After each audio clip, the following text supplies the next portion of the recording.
Let's roll this hour with a man with a new job. His name's Jimmy Centers, and he's with a group called Priorities for Iowa. Hello. Hi, Dave. Thanks for having me. Good to be here.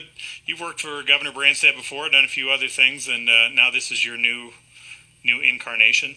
Well, it's not an incarnation. It's not new. It's been around since 2013, but your role's new. Yeah, my role is new. I joined in September of 2015.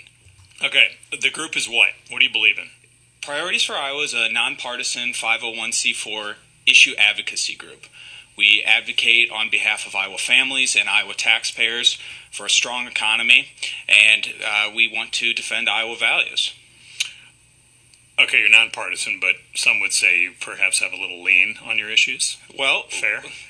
No, we're a nonpartisan issue advocacy group. We focus on strengthening the economy and standing up for Iowa families. All right, so what are you involved in right now? Nice job. That was a good duck and weave there. Well, the big thing that we're involved in, and what we're really pleased to see, is that this week the Iowa Senate finally came around on tax coupling, Section 179. It's a big issue across the state of Iowa. Small business owners, farmers, teachers, we're all seeing this impending tax hike coming down. This isn't a partisan issue. I mentioned we're a nonpartisan group. In fact, this bill over in the Iowa House, it was House File 2092, passed 82 to 14. The Senate had been holding it up, and recently we put a call to action out. We asked Iowans to give their senators a call and say, enough is enough. Let's make sure that this tax hike doesn't come down on hardworking small business owners, families, teachers, and farmers. And we were pleased to see just this week that a deal appears to be in the works between the Iowa House and Iowa Senate. There's two bills now moving on either side of the building, so to speak, at the Capitol, and it looks like this is going to get done, which means tens of $1,000s worth of savings for Iowa taxpayers. And the way I understand this bill, this will be a break for last year. That's right. It's tax year 2015. Right. And the coupling was almost, it seemed dead.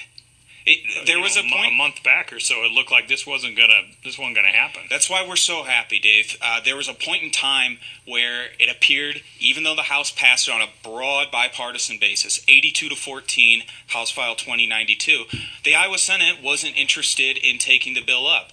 Priorities for Iowa highlighted this issue via radio ads, newspaper ads, and encouraging Iowans to contact their legislators to say, we need this tax break. Iowa families can't afford to have their taxes increased, and with a bill with such strong bipartisan support, there's no reason for it to be held up in the Iowa Senate. So we're pleased to see it moving again. Was there a moment, even the governor wasn't, at least it wasn't publicly pushing this out to us. I mean, it seemed from him that this wasn't going to happen and the money just wasn't there. Was there something that broke this? Well, I can't speak on behalf of the governor and maybe what he saw, but speaking from experience in the past, the governor always looks at the budget in sort of a 5-year lens. He wants to make sure that the budget is balanced now and to the future. So perhaps the governor, upon looking at all of the numbers of the budget, saw a way to make this work.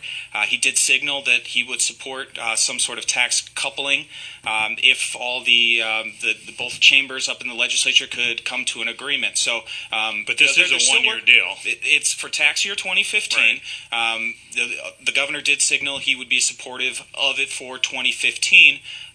He did say he's going to reserve judgment until he sees something in its final form because there's some other pieces that are going into this bill.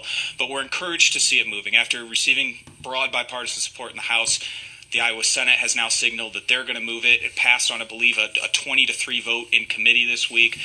So you're seeing bipartisan support in the Senate as well. Well, all right, so you got this one. It looks like comfortably that this thing's going to sail through now. So what else are you going to try to push through before the session's done? Because if this deal goes through, this may really speed up the calendar. Yeah, we're going to continue to advocate for open and transparent government. That's something that's very important. We believe that Iowa taxpayers deserve a government that's as open, honest, and clean as they are.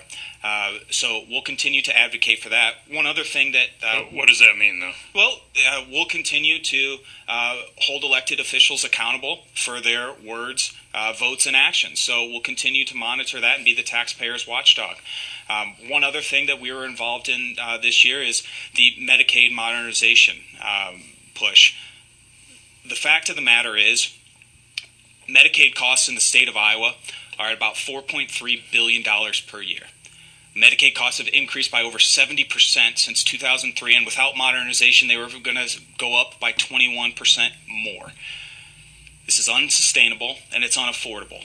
But it is scary for some people. I can understand completely. And the transition has to go better than Obamacare, or they're going to be a lot of unhappy people. Certainly. And I can understand that there are some individuals who are fearful of change. But the fact of the matter is that the most at-risk Medicaid patients, the ones that have the highest risk, have on average 4.2 conditions, 5 physicians, and 5.6 prescriptions. So if you think about how we can modernize our approach to providing health care, 39 other states have gone this way. So you're not only providing better, more modern care, Medicaid modernization offers over 80 value-added services, but you're also protecting the taxpayers who finance it, who are seeing these extremely large costs coming down the pipeline. In fact, to give you a quick example, under the previous administration, Medicaid costs soared by $900 million in 4 years, but education funding only went up by $259 million. That's a lot of money. All right, we need to take a break here talking to Jimmy Centers from Priorities for Iowa. We'll see if we can get him to change clothes here and talk about another side of the world of politics here, aside from his real life, maybe closer to his former life. We'll continue that here on News Radio 1040 WHO. Nice.